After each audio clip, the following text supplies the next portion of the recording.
네, 안녕하세요. 경기도의회 출입기자단 조혜영 총무입니다. 시민 중심, 민생 중심, 의회다운 의회, 경기도의회 제11대 후반기 기획재정위원회 조성환 위원장님 인터뷰를 시작하겠습니다. 먼저 경기도민과 지역구인 파주시민께 인사 말씀 좀 전해주세요. 네, 안녕하세요. 경기도민 여러분, 그리고 사랑하는 파주시민 여러분. 도민분들도 사랑하긴 하는데요. 네, 제가 지역구가 파주다 보니까 이렇게 또 인사를 드리게 됐습니다. 반갑습니다. 11대 후반기 기획재정위원회 위원장을 맡고 있는 조성환 의원입니다. 오늘 이렇게 귀한 시간 마련해 주셔서 감사합니다. 네. 경기도의회 제11대 후반기 기획재정위원회 위원장을 맡게 된 소감과 주요 목표는 무엇이며 의원님과의 소통을 어떻게 하실 건지 좀 말씀해 주세요. 네, 우리 후반기 기획재정위원회는 12분의 의원들로 구성이 되어 있습니다. 각기 소속 정당은 다르지만 경기도의 재정, 조직, 그리고 여러 가지 정책들을 기획하는 매우 중요한 부서를 관장하는 상임위이기 때문에 위원장으로서 좀 막중한 부담감이 있는 것은 사실입니다. 그렇지만 우리 의원님들하고 한뜻으로 우리 도민들 위해서 열심히 논의하면서 때로는 치열하게 토론도 하면서 또 예산도 살펴보고 여러 가지 정책들을 꼼꼼히 보고 있습니다. 그래서 저희가 잘 상임위 활동을 하는 만큼 도민들에게 큰 혜택들이 간다, 영향들이 간다 생각하고 이렇게 열심히 일하고 있습니다. 네. 네, 앞으로 기대가 많이 됩니다. 그러면 위원장님이 발의한 경기도 자살 위족 등 지원에 관한 조례안에 대해서 자살 유족을 위한 지원 방안과 생명 존중, 문화 확산을 위한 내용은 어떤 것들이 있는지 좀 말씀해 주세요. 네. 안타깝게도 우리나라가 OECD 국가 중에 자살률 1위입니다. 그럼 불명예를 아는 지 오래됐고 계속적으로 자살자가 급증하고 있고 최근에는 연령층이 좀 낮아지는 만큼 우리 사회에 자살 문제가 심각한 문제가 되어 있거든요. 자살자가 많다는 것은 그만큼 자살 유족들도 많다는 얘기인데 이 유족들이 2차적으로 더 심리적으로 어려운 환경에 처해 있습니다. 그래서 고위험군, 자살 고위험군에 속하기도 하고 여러 가지로 사회 활동을 제대로 하기가 어려운 상황에 있어서 그런 자살 유족자들을 위해서 우리 경기도가 할 일이 필요하다 이렇게 생각을 했고 지원 조례를 만들게 됐습니다. 그래서 거기에 대한 주요 내용으로는 우리 자살 유족자들에 대한 심리 지원, 상담 그리고 이분들을 또 우리 사회가 위로를 해줘야 되거든요. 그래서 위로할 수 있는 그런 시간들을 마련하게 했고 또 11월 둘째 주를 자살 유족의 날로 지정을 경기도에서 하게 해서 그날을 함께 모여서 같이 서로 위로하고 힐링할 수 있는 그런 시간들로 만들었고요. 계속 조례 제정된 이후에 예산안을 만들어서 예산을 편성해서 지금 3년째, 세 번째 하고 있는데요. 너무나들 고마워하시고 힘이 된다고 의견들을 많이 주시고 있습니다. 그래서 보람을 느끼고 있습니다. 네. 그동안 많은 일을 하셨습니다. 네. 앞으로 기대가 많이 됩니다. 네. 그러면 파주 운정 지역의 체육시설 부족 문제를 해결하기 위한 구체적인 재정비 계획은 어떤 방향으로 추진하고 있는지 좀 말씀해 주세요. 네.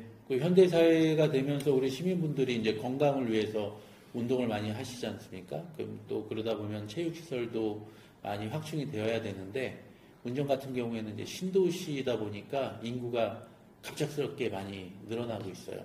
그러다 보니까 기존의 체육시설들도 잘 되어 있는데 이제 부족한 부분들이 있습니다. 그래서 경기도에서 특별조정금 예산을 확보해서 족구장도 실내로 또 이렇게 만들어가지고 우리 시민분들이 운동하시게 했고 축구장부터 해서 여러 가지 최근에는 이제 새로운 스포츠까지도 막 같이 운동할 수 있는 그런 공간들을 마련해 주는데 지금 힘을 쏟고 있고요. 경기도의 예산 또 시의 예산들이 이런 시설 확충하는 데 잘 쓰여지도록 예산을 많이 확보했습니다. 파주 교화동이 경제 자유구역으로 지정될 경우 지역 경제에 어떤 긍정적인 영향을 미칠 것으로 예상되는데 무슨 뭐 대책이 있으시면 좀 말씀해 주세요. 네, 지금 경기도에서 경제자유구역 예비 지정을 최근에 지정지를 발표했거든요. 수원 의정부 파주가 세 군데가 이제 지정을 받았습니다. 이 지정을 받기 위해서 노력을 많이 했는데 경제자유구역이라는 것은 이제 국가적으로도 경제의 활성화를 위한 아주 요충 전략지로 지정을 받는 거거든요. 그렇다 보면 많은 기업들이 이곳에서 경제활동을 또 활발하게 할 수 있고 또 파주 같은 경우에는 해외로 진출할 수 있는 요충지예요. 인천공항이 가깝고 그러다 보니까 이곳이 경제자유구역으로 지정되면 경기 북부뿐만이 아니라 우리나라에서도 큰 성과를 거둘 수 있는 지역이다. 그래서 이곳에 많은 세계적인 기업들 또 국내에 여러 가지 어려움을 겪고 있는 기업들이 유치가 돼서 활동할 수 있고 자리 잡을 수 있도록 지금 그런 설계들이 준비되어 있고요. 또 GTX A가 개통돼 가지고 교통도 좋아진 지역이거든요. 교화동이. 그래서 아주 지역에서는 기대가 상당히 큽니다. AI와 디지털 전환에 따른 뭐 일자리 변화에 대응하기 위한 뭐 방안이 무엇이 있는지 좀 말씀해 주세요. 네. 최근에 AI를 보면 아무 얘기도 못할 정도로 인공지능이 갑작스럽게 이제 우리 곁으로 다가왔지 않습니까? 그 얘기는 시대가 이제 급격하게 바뀌었다는 얘기고, 인공지능과 같이 연계해서 어떤 일들이 진행되지 않으면 산업 구조도 제대로 갈 수 없는 시대가 되었기 때문에 이제 저희들의 일자리도 많이 변화가 될 것으로 예측이 됩니다. 웬만한 일들, 단순한 일들은 이제 AI를 활용한 로봇이나 기계들이 또 그 일들을 대처하게 될 거고요. 그러다 보면 저희들도 일자리가 있어야 경제 활동을 하고 삶을 유지하는데 당연히 이 직무들이 바뀌어야 되지 않습니까? 그래서 직무 전환이 필요한 시대가 됐고 미래 시대에는 그 직무를 전환시킬 때에 교육 훈련을 저희가 또 해줘야 공기관에서 해줘야 우리들이 스스로 또 대응을 할 수 있어서 직무 전환 조례를 지금 제정을 준비하고 있고요. 그곳에서는 이제 경기도 일자리 재단이라든지 기술학교를 통해서 기존의 산업 구조에서 일하고 있는 노동자들, 일하고 있는 분들의 직무가 미래 산업으로 바뀌는 그 부분에 대해서 이제 AI라든지 뭐 첨단 산업이라든지 이런 쪽의 직무들을 위한 교육을 시켜주는, 지원해주는 그런 시스템을 지금 마련하려고 노력하고 있습니다. 예.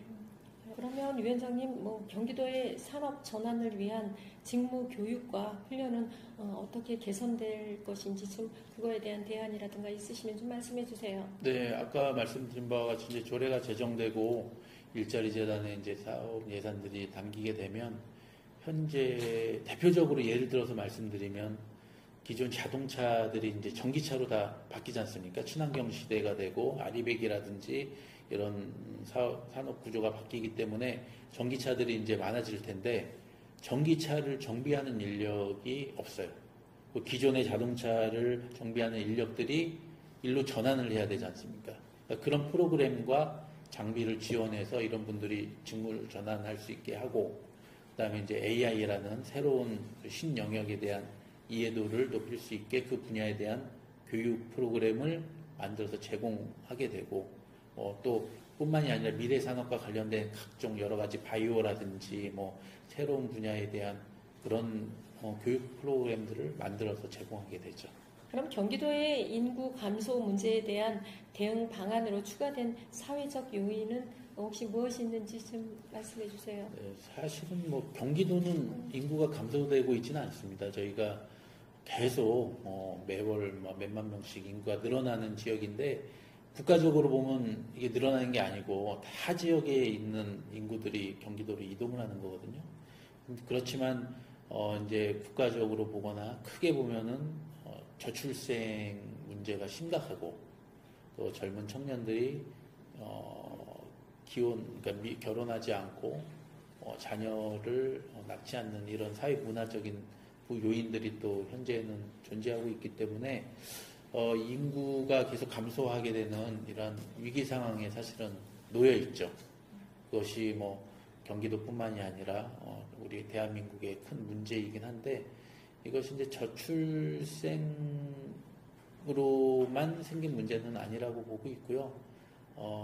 이 국가의 시스템이 내가 한 세대가 다음 세대로 이어지는 그럴 때 여러 가지 지원책이 있어야 되는데 경제적으로 이게 어렵거나 하면 이게 안 되는 부분들이 있지 않습니까? 그래서 그런 부분들의 어려움을 해소할 수 있도록 경기도에서라도 정책적으로 이제 뭐 지원하는 예산들을 만들어서 하는 프로그램들이 운영되기 있기도 하고요. 다양한 부분의 그 문제를 해결해 줘야 됩니다. 그러니까 왜 자녀를 낳지 않느냐? 이런 문제가 있어서 어렵다. 이렇게 얘기가 많이 나오지 않습니까? 뭐 교육비가 높고 집을 마련하는데 너무나 힘들고 유지하기에 뭐 여러 가지 제도적으로 애로사항들이 있고 그래서 그런 부분들을 면밀하게 해결해 줘야지 이런 문제는 해결된다고 보고요.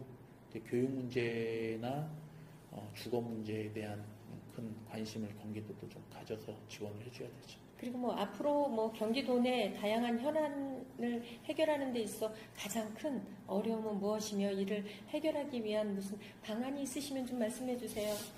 뭐 우리 경기도가 워낙 인구가 많고 그다음에 사이즈가 웬만한 유럽 국가 같은 규모지 않습니까? 그러니까 다양한 문제들이 나오는데 제가 볼 때는 이제 지방 분권이 좀 더 강화돼야 될 필요가 있다고 보여집니다. 그러니까 규모나 시스템적으로는 하나의 국가를 운영할 수 있는 그런 크기인데 여러 가지 제도적인 중앙 정부에 이렇게 종속되어 있는 일들이 많거든요. 예산이라든지 어떤 이 업무를 국가가 운영함에 있어서 지방 정부를 하나의 종속된 그런 형태로 바라보고 사업 정책들이 집행되는 경우가 있는데 이 문제가 좀 해소가 돼야 된다. 그래서 지방자치가 좀 더 완벽한 수준으로 올라가야 그곳에 살고 계신 도민들이나 그 지역에 살고 계신 모든 분들이 그 특화된 그러한 정책 서비스를 제공받아서 나름 또 만족하는 삶을 살 수 있다. 그렇게 생각하고 있습니다. 중요한 말씀을 하셨어요. 네. 앞으로 많은 기대가 됩니다. 그러면 경기도민과 파주 시민께 전하고 싶으신 말씀 있으시면 좀 말씀 부탁드리겠습니다. 네, 우리 경기도민 여러분, 또 파주 시민 여러분, 지방 의원들이 이제 현장에 보면은 아마 많이 보일 겁니다. 중앙에서는 국회의원분들이 또 중앙의 일을 하시지만 내 삶과 직결된 그러한 다양한 문제들을 해결하는 데는 지방의원님들이 그 역할을 많이 하시거든요. 그래서 항상 저희들 찾아주시고 또 어려운 사항이 있으면 민원도 주시고 그래서 그 문제들을 함께 머리를 맞대서 풀어간다고 하면 내 삶이 달라지는 그러한 경험들을 체험하실 수 있을 거라고 생각합니다. 저희들도 더 열심히 현장에서 우리 주민분들과 소통하면서 의정활동을 하도록 하겠습니다. 그러면 마지막으로 인터뷰에 참석한 우리 언론인 여러분께 하고 싶으신 말씀 있으시면 좀 말씀해 주세요. 네. 저희들이 열심히 활동을 해도 알려지지 않으면 도민분들께서 체감하지 못하고 또 아까 말씀드린 대로 어떤 문제가 있을 때 이것이 또 함께 공유되지 않으면 또 그 문제 해결이 어려운 상황들이 많이 발생합니다. 그럴 때 아주 키 역할을 해주시는 분들이 우리 언론인 여러분들이라고 생각합니다. 그래서 도민들의 어려운 상황들을 또 취재를 통해서 이렇게 기사화해 주시고 또 저희들에게도 말씀해 주실 때 저희가 그 문제를 같이 풀어나가고 또 저희들이 잘못했을 때에는 또 따끔한 비판과 또 대안도 말씀해 주시는 그러한 언론인으로서의 역할을 해 주신다고 하면 우리 도민들께서 아주 좋아하시는 그러한 언론이 되고 또 저희 의원들이 될 거라고 생각합니다. 그 길을 함께 해주시면 좋겠습니다. 감사합니다. 경기도의회 기획재정위원회 우리 조성환 위원장님 인터뷰를 마치겠습니다. 네. 감사합니다.